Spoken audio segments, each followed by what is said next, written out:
The First Crusade consisted of about 40,000 men. Only a small minority were knights, and most knights were lords of their estates. Most noblemen who joined the crusade did so from a simple and sincere love of God. Their personal cost was enormous. To go on a crusade, it cost about 5 to 6 times a knight's annual income. But, as is still true, people gladly march off to horrible wars if they believe that the cause for which they fight is noble, true, and greater than themselves. These were men of the sword, pious and idealistic, but also crude, arrogant, and at times savage. The crusade provided a means for such men to turn their talent for warfare and bloodshed into a means of their own salvation. Before the main crusade left Europe, a group inspired by the preaching of Peter the Hermit and impatient to wait for the soldiers and nobles left early on what became known as the People's Crusade. Unfortunately, this People's Crusade was attacked by the Turks and forced either to convert to Islam or be killed. There were other smaller groups who began journeys, but instead attacked Jewish communities seeking riches. Local Catholic bishops tried to protect these Jewish communities, but many were killed. Right away we see how a good and noble purpose can go wrong with our own selfishness. The same is true for sports. If a player gets impatient in a game, he might begin to make mistakes that lose the game. Parents and coaches must be patient with their children, not expecting more from them than they should, simply because they want to win. Impatience can lead us to say things that ultimately cause more harm than good. Traveling by land, the main crusade took about 4 months to reach Constantinople, the capital of the Byzantine Empire. Though the Byzantine Emperor had asked for their help, tension remained between the Western lords and the Eastern Emperor, as each vied for authority over each other. Part of that tension was undoubtedly the fact that the Eastern Christians did not recognize the authority of the Pope, and so were considered schismatics. Moving on, the crusade reached the Holy Land and through a series of battles regained the cities of Edessa, Antioch, Tripoli, and Bethlehem for Christian rule. The Crusaders failed on their first attack of Jerusalem.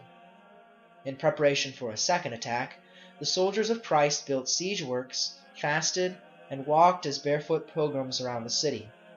This could make us think of the Old Testament battle of Jericho, when the Jewish people marched around the city walls with the Ark of the Covenant.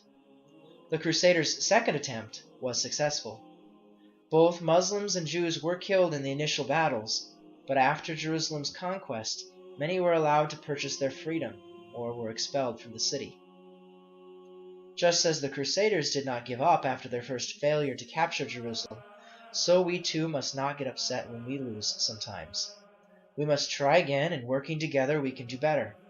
Notice that the knights also changed the way they fought. They started by making a prayerful pilgrimage around the city. It is also important for us to start each game that we play with a prayer.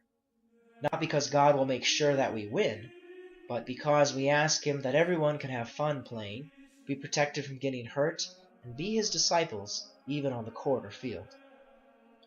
Pope Urban's desire was to have the conquered lands returned to the Byzantine Empire, but due to their poor relationship with the emperor, the Crusade leaders instead formed independent Crusader States under Western authority. The Turks were too divided among themselves to unite for a counter-jihad, or holy war, against the Christian Crusaders. It was during this time that the first military orders were formed. These were religious orders formed by a number of the fighting men who desired to go beyond their initial Crusader vow and give their entire life to Christ. Like any religious order, they took the 3 vows of poverty, chastity, and obedience. They also took a vow to protect pilgrims coming from the holy sites. The Order of the Knights Templar are most well known for their white tunics with a red cross. The formation of their order was supported by the preaching of Saint Bernard of Clairvaux. Unfortunately, their involvement in providing banking services to pilgrims led to their eventual suppression. The Knights of the Hospital of St. John, or Hospitallers, were originally started to take care of sick pilgrims, not as a military organization. But through the course of the Crusades, castles were turned over to them, forcing them to have a military branch of the order. Later, during the Third Crusade, a third military order, the Teutonic Knights, would also be formed. These military orders provided stability to the Crusader States as permanent soldiers dedicated to the defense of the Holy Land. The men who started these military orders knew there was more to life than fighting battles. So too we should remember sports, while fun and important, are not the only thing that matters. We also want to help our children do their best in other areas like academics, other activities, growing in virtue. The knights and the military orders wanted to use the talents that they had to do God's work, and so should we. Overall, the First Crusade was a great success.